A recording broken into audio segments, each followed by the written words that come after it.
영국의 유럽연합 탈퇴, 즉 브렉시트 투표를 엿새 앞두고 영국의 유럽연합 잔류를 주장해온 여성 의원이 총격으로 숨져서 정치권이 충격에 휩싸였습니다. 파장이 만만치 않은데요. 국제부 연결해서 자세히 알아봅니다. 조수연 기자. 네, 국제부입니다. 네, 먼저 사건 경위부터 알려주시죠. 네, 영국의 유럽연합 탈퇴, 브렉시트 여부를 묻는 국민투표를 불과 6일 앞두고 벌어진 일입니다. 대낮 영국 중부 요크셔의 버스톨 시내에서 선거구 주민들과 간담회를 하던 제1야당 노동당 소속 존 콕스 의원이 괴한의 공격을 받았습니다. 범인은 콕스 의원에게 여러 차례 총격을 가하고 흉기도 휘둘렀고 주변에 있던 사람들이 놀라서 달아나면서 순식간에 아수라장이 되는데요. 콕스 의원은 곧바로 병원으로 후송돼 치료를 받았지만 결국 숨을 거두었습니다. 국제자선단체에서 일해오다 지난해 총선에서 하원의원에 당선된 콕스 의원은 친EU 성향으로 분류됩니다. 시리아 내전 해결책으로 인도주의적 접근을 강조하면서 난민들에 대해선 포용적인 입장을 보여왔고요. 브렉시트 투표를 앞두고는 인종차별과 폐쇄적인 이민 정책에 반대 목소리를 더욱 높이면서 EU 잔류 캠페인을 벌여왔습니다. 네, 잡힌 용의자가 50대 남성이라고 하는데요. 정확한 이 범행 동기가 밝혀졌습니까? 예, 말씀하신 대로 용의자는 52살 남성으로 현장 주변에서 체포돼 경찰 조사를 받고 있는데요.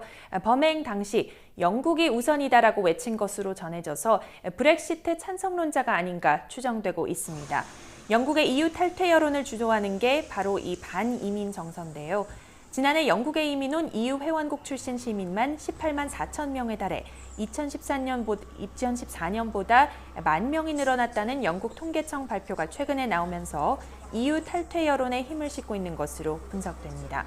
이런 발표와 맞물려 적극적인 난민 수용을 주창하는 콕스 의원에 대한 반감에서 비롯된 범죄일 수 있다는 관측이 제기되는데요.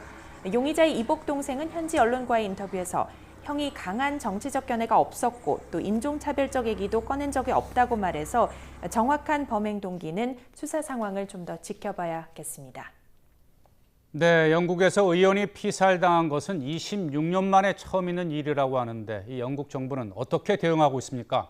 네, 가뜩이나 브렉시트 투표를 앞두고 연일 정치적 그리고 사회적 혼란이 이어지고 있는 상황에서 의원 피살 사건까지 터지자 영국 전역이 충격에 빠졌는데요. 일단 브렉시트 찬반 진영 모두 사건 직후 관련 캠페인을 중단했습니다. 데이비드 캐머런 영국 총리는 영국의 EU 잔류를 호소하기 위해 마련됐던 영국령 지브롤터 방문 일정을 전격 취소했고요. 노동당을 이끌고 있는 제러미 코빈 대표도 애도의 뜻을 담은 공식 입장을 냈습니다. 두 사람의 말을 차례로 들어보시겠습니다.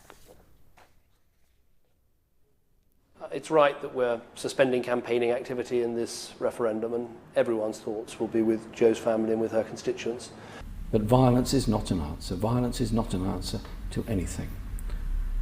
We need to come together and express our deepest condolences to Jo and her family. 네, 이번 사건이 브렉시트 투표에도 영향을 미칠 것으로 보이는데요. 어떻습니까? 네, 투표를 6일 앞둔 시점에서 이번 사건이 영국 내 브렉시트 찬반 여론을 어떻게 움직일지 관심인데요. 일부 외신은 브렉시트 찬성 여론이 우세한 것으로 나온 가장 최근 여론조사 발표 뒤에 이번 사건이 발생했다는 점에 주목하고 있습니다. 10% 안팎의 부동층이 브렉시트가 현실화될 경우 더욱 극단으로 치달을 수 있는 국내 전국 불안을 우려해서 잔류로 기울 수 있다는 전망도 나옵니다. 브렉시트에 대한 우려에 국제금융시장은 연일 휘청이는 모습이었는데 이번 사건에도 민감하게 반응하고 있습니다. 뉴욕 증시는 소폭 오른 채 마감했고 콕스 의원의 사망 소식이 전해진 이후 영국 파운드화와 유로화도 급반등했습니다. 우리나라와 일본 등 아시아 주요 증시도 오늘 상승세로 출발했는데요. 이번 사건의 여파로 EU 잔류 진영에 동정표가 몰릴 수 있다는 전망에 투자 심리가 다소 안정을 찾은 것으로 보입니다.